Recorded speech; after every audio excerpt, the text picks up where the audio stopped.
during this wonderful year that we are living through. Thank you all so much for joining us at GetLiving Live this month.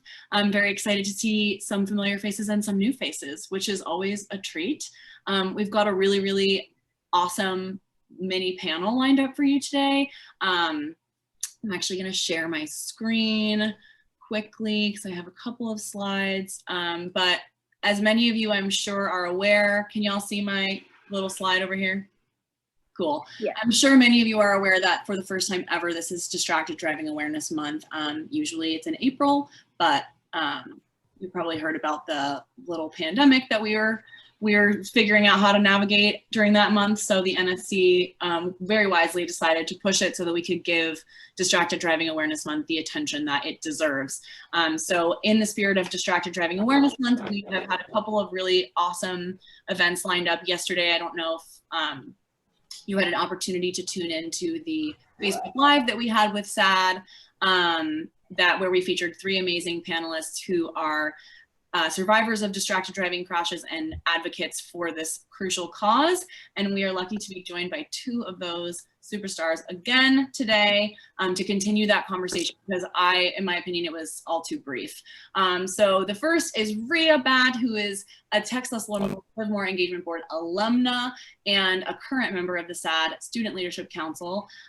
She is phenomenal, and you'll hear from her. And then you'll also hear from JC Good, who is a speaker of renown all around the United States and beyond, and she is going to share her incredible story with you today as well. And I know some of you did hear their stories on the Facebook Live just yesterday, but we're hoping to go a little bit deeper dive into the advocacy work of these 2 amazing women, and I'm really, really excited for them to get started. So I guess, Rhea, maybe we'll start with you. I'll hand it off and you can introduce yourself and tell your story, and then JC, and then we can move into your conversation. Yeah, sure. So hi, everyone. My name is Rhea. I'm a junior at Darien High School in Darien, Connecticut. And I got involved with distracted driving when I was in 7th grade. So that was about 4 years ago. And I was crossing the main road after getting off of my bus to go home. And I was actually talking to my mom on the phone that day, and I told her to hold the phone so that I could cross the road and then talk to her after I crossed the street. And I did what my parents always told me to do. I looked to the right and to the left before you cross the street, which is a good point. You should always know, because I think that is the only thing that saved my life that day. And I looked to the right, there were no cars, and I didn't even take a step. I hadn't even looked left yet, and I was knocked off my feet and pushed to the curb. And I later found out that I was hit by a distracted driver who was not even holding his phone in his hand. His phone was on the passenger seat of the car. And for a split second, he turned to look at his phone. And that 1 second changed my life entirely forever. So my mom did hear me shriek on the phone, and she still has nightmares about it today. I still have nightmares about it today. I don't think it's an easy thing to go through, but I did realize how lucky I was to survive, especially now after being in SAD and TextLess Livermore and knowing all of these situations that everyone goes through. I understood how lucky I am to survive, and I think it would be a waste if I didn't share my story and do something about it. So that's kind of how I got into the advocacy part of distracted driving. Amazing. Thank you, Rhea. And then JC, go ahead. So my name is JC, and a lot of people might recognize me from that PSA I did a few years ago, challenging people to look me in the eyes and tell me what is on a phone that's more important than a life. And then kind of, really throwing one on them when I told them that my parents were killed and I was almost killed by a driver who was talking on his phone, who ran a red light and caused an 18-wheeler to hit my family's car. Unfortunately, my parents were both killed on impact at 58 years old. I was put in the hospital for 4 months and given about a 10% chance of living through the first night in the hospital. I overcame all kinds of odds that I don't remember, thankfully, because my brain was injured so badly that I have months that I can't remember on my own. I kept making progress in my healing. I've been able to resume a pretty normal life, but the left side of my body is paralyzed, and similar to what Rhea said, it impacts every day for the rest of my life because of one person's choice. And so I've worked sharing this story. I think, again, bouncing off what Rhea said, we've got an opportunity. You know, we were given these horrible stories and we don't want these stories, but trying to use them to bring something good out of what's the worst day of our lives. Thank you so much for sharing that. And thank you, both of you, for being here. I think it's an amazing opportunity for us to bring two people with such impactful stories like yourselves together into conversation with one another, because although your stories are really different, they do have a lot in common. And I think that we have a lot to learn from what you both have experienced, both in terms of what happened to you and what has happened as a consequence and what you've been able to accomplish. So I'm really excited to hand it over to Rhea to lead the discussion with JC for the next few minutes. Yeah, sure. So I mean, I just had a couple questions for you, JC, because obviously I'm a little bit younger here in the ball game. So obviously I want to continue my advocacy and aspire to be someone like you who inspires people all over the country. So I just had a couple of questions of how you expanded your horizon in advocacy so much that you're known nationally now and people all over the country know your story. I mean, it started really small and kind of snowballed. You know, the very first thing I was doing was trying to get a law passed in Pennsylvania because no one was punished for killing my parents, which didn't make any sense to me. And that bill didn't pass. Pennsylvania's been kind of slow on all these things, but it was a press conference, got my name out there. I kept sharing this story. And it was small stuff. It was awkward local TV and radio interviews. And my friends pushing me, my family pushing me that you've got something that you can use to make a difference. And I think that support made such a huge difference for me. Next thing I know, between coordinating and networking, making friends with people on Facebook who have similar stories, taking me out to Chicago to share the story with Oprah Winfrey kind of in her heyday of her talk show, getting a lot of attention and just being really, really stubborn to try and share this story with every person I can possibly meet helped it snowball to be much more of a national effort than my original kind of Pennsylvania, motivations to get laws passed. That's amazing. I hope to do something like that one day. My other question was, being a teenager myself, and I know a lot of high schoolers start driving during their sophomore year, is kind of getting into how they shouldn't be distracted driving, especially since they're new drivers. So what advice would you give to teenagers on how to not distracted drive, or why they shouldn't? I mean, driving is scary, or it should be, because driving is really, really dangerous. And it's so easy for all of us, experienced or not, to forget that this is killing more of us than anything else we all do every day. And we got to remember when we sit down in that driver's seat that, our life and other people's lives are in our hands. And again, we've got that responsibility to kind of look out for each other and take care of each other when we're on the road. I guess I was lucky. I'm not that much older than you, but I'm young enough. I didn't have a cell phone when I was in high school. All my friends did, but I kind of didn't want one, and you didn't need to have one at that point back in the earlier 2000s.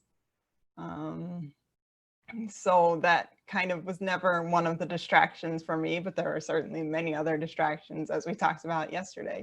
Anything that's not driving a car is distracted driving. So when you sit down in the driver's seat, you got to make a commitment to yourself and maybe even just to your friends to hold each other accountable to be the best driver you can possibly be. Yeah, I love that last point about how you should be the best driver you can be. Another question I have would be, when did you like first realize that you've made an impact on someone by sharing your story? It was really early, back in the hospital even, that first summer after my crash. And actually one of my mom's best friends, who was like the most cell phone addicted person, when we were talking, she had come to visit me and we were talking about what happened and what caused this, and how since that point she had given up using her phone. And she's slipped a few times, and I make sure she knows when she slipped, but she's been a lot better about it. And I think that kind of really early point when she told me that she had stopped using her phone was almost a wake-up call to me that I could use this story, and if it impacted her, it could probably also impact other people too. Yeah, that's really sweet. I mean, I don't really have any more questions. I actually have a question for both of you, if you don't mind. So I think that one thing that makes the similarity that I am interested in between the two of you is that both of the drivers who caused the crashes that you were involved in were using their phones, but they weren't texting, which I think is the predominant narrative about digital distraction in the car right now, which obviously we focus on with TextLess, Live More, and we focused more at the beginning in 2013 when we were founded on texting. And now, of course, we know, anything else that involves the phone at all is a distraction. And we talk a lot about like Snapchat and, TikTok and all of these applications that especially young people, but people of all ages are using while driving. But I think that a lot of people don't understand or aren't aware of the danger of distraction, even when you're just, looking at the phone or talking on the phone. So I was hoping that each of you could maybe say a little bit about that and any misconceptions that some people might have about those types of distraction. Yeah, I mean, it's Distracted Driving Awareness Month, and the National Safety Council has been doing all kinds of webinars and educational events to try and get this message out there. And they've been really focusing, I feel like, this year on this idea of cognitive distraction. Just because it's built into the car does not make it safe. We know from decades of research, there is so much science behind this. There's no safe way for a person to use a phone and also drive a car in any manner. I just saw on the webinar this afternoon, single most dangerous thing we can do is voice to text. Your hands are on the wheel, you're looking out the windshield, but your brain is so engaged in that, trying to create a text with your words, it just doesn't work. We got to remember that car companies and cell phone companies are making money off of us, and they want us to be using our phones. And unfortunately, that's costing people's lives. Other countries have kind of tackled this better than we have. No one's been perfect, but at least in this country, kind of the last thought I'll put out, I think it's somewhere around 40 states outlaw all phone use, including hands-free for drivers under 18, for novice drivers. I think we should take a signal from that. If we don't want kids doing it, it doesn't seem like there's any reason that adults should be doing it. Yeah, I think that was well put. I think that even as JC said, right now, especially with Distracted Driving Awareness Month, I think it's important to understand that even if your eyes are on the road and you're just thinking about something else, that technically qualifies as distracted. You're lost in other thoughts. You're not focusing on the road, even if your eyes are on it. And we see that it's very easy to do, even in school sometimes. I can be looking at the board and not be paying attention at the same time. And I think people fail to make that connection. Another thing I'd like to point out is how dangerous notifications are. Like, please, when you're driving, like, turn the notifications off, put your ringer on silent. The way that I got hit was his phone was ringing in the passenger seat of the car. These notifications they're made so that our eyes just avert to that, because our eyes and ears like to look at sounds that are unusual. And in the car, when you're supposed to be looking at the road, just one ding can, change my life, obviously change JC's. So I think that's really important. Thank you so much. Those answers are amazing. And I think, you know, we're wrapping up Distracted Driving Awareness Month now, which is sort of wild that October is raced by. But there has been, like JC mentioned, there have been so many good resources out from SAD and us, but also from the NSC, webinars that are still available to watch online. So if you're curious about learning more about cognitive distraction or any of the other kinds, manual, visual, I can direct you to some resources. And I'm sure that our speakers can as well. So for now, I want to move into our discussion section. I'm going to share my screen again quickly, just to share some discussion questions with you all. Just 3. I'm going to break you into 3 groups. What's your plan when you're in the car? You know, what are you going to do to keep yourself attentive, to limit those distractions or omit those distractions entirely? I think it's really important to share our plans with one another because we can borrow ideas, tips, tricks. I know a lot of the folks on this call right now are traffic safety professionals, so we can all learn a lot from each other. Secondly, how can you make an impact on the attentiveness of the people who drive you? I think that's a really important one. We have to be able to advocate for ourselves as passengers as well. And then think of 3 people to share the stories that you've heard today with, and who are those people and why do you think that they would benefit from learning about this? So if you want to jot those down or snap a picture with your phone, just for some suggestions for conversation in the small groups. But really, as always, the most important thing is just to get to know one another a little bit more and speak, you know, in conversation as we would get to if we were together in the same space about this really important topic. So I will open up breakout rooms momentarily. So when you're in the breakout room, if you can, please have your camera on, unmute yourself, introduce yourselves, and just get started. And I will pop in to make sure that everything's fine and there are no technical difficulties. And I will close the rooms in just about 15 minutes, 20 minutes, so that you have plenty of time to converse, and then you'll be automatically redirected to the main session. So if anyone has any questions, now would be a great time. We'll also open up for questions at the end once we're all back together. Going once, going twice. Okay, great. I'm going to open the rooms now. Happy discussing, and I'll pop in and I can always, you know, remind you of the questions. I'll put them in the chat if you would like. Everyone, welcome back. Well, wait, I think everyone had like 60 seconds before they got booted, so wait until the other children us.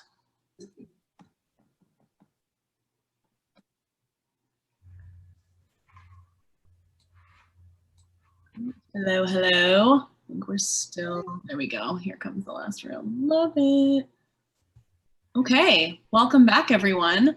As always, I would love to just do a little mini recap. So perhaps one person from each group could give us some of the highlights from your conversation.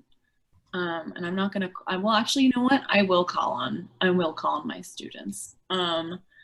Here you go, that's right.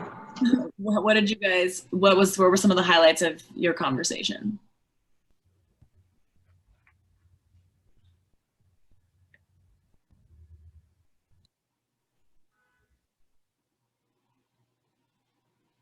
Sam, are you there? Oh, I'm sorry. I didn't hear you say my name. Okay. No I'm worries. so sorry. Probably glitched. We just talked about ways iPhone users could set settings on their phone for distracted driving, because I'm pretty sure all of us had iPhones. But anyway, we talked about how we could put the moon on right there for do not disturb. And we also talked about putting our phone in the back seat. And we talked about having do not disturb while driving turned on while at the wheel. And we also just talked about Rhea's story more in depth because she was in our group, and it was really interesting to hear everybody's perspective on it. Awesome. Thanks for sharing. I'm always not shy about calling on the wonderful students at the engagement board. So, and they're always very good sports about it. So Maddie, you weren't in that room, were you? Okay, great. Let's hear what your group talked about. Yeah, so we kind of talked about similar things that Sam brought up, but Maya brought up a really good point about how she has there's like a setting on the phone where her parents can see that she's driving so that when they text her, they know that like she's on the road. And then she made a really good point that even if you get a notification, like if you're driving, no matter what, just don't look at it, like don't engage with it, and then pull over if you need to like get back to someone.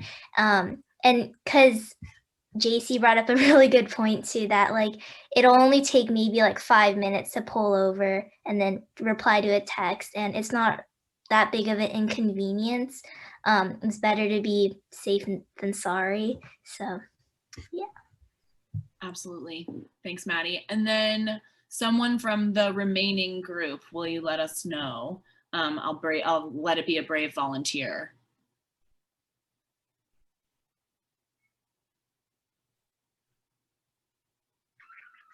So we too kind of talked about the same things. We talked about do not disturb, putting it in the back seat. 360, I think, was brought up, which is an app that, like, if you put in the destination and you aren't given any notifications, and it will tell anyone who's calling you that you are currently using the 360 app, which I thought was pretty cool, and I might give the app a try. And we also discussed about how JC can like make a ponytail in like 50 seconds with one hand, which I'm gonna have to try that too. Nice. Very good. Okay, well, it sounds like everyone had fruitful conversations, and I know that I think it's really important to talk concretely about like what we as individuals are actually doing when we get in the car, as opposed to like in the abstract. So I'm so glad that we had the time for that. Does anyone else want to share anything that they learned or thought was really interesting or important from the conversations that you had in your breakout rooms?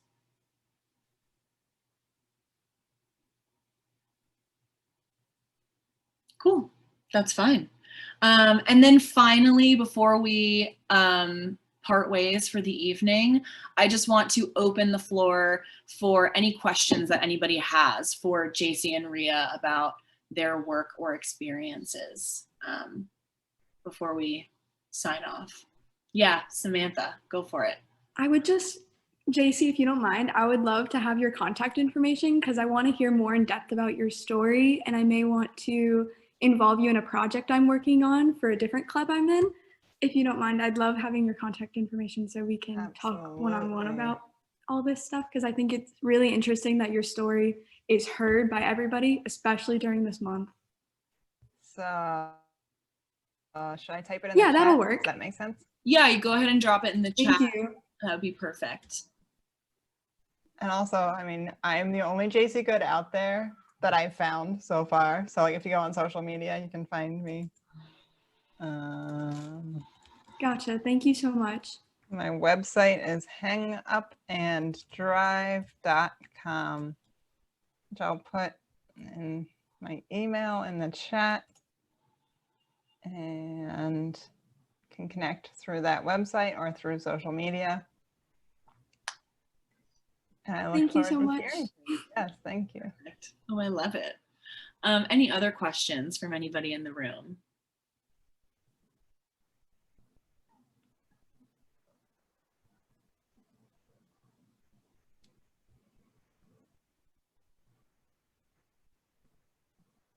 All right, fabulous. Well, thank you all so much for coming.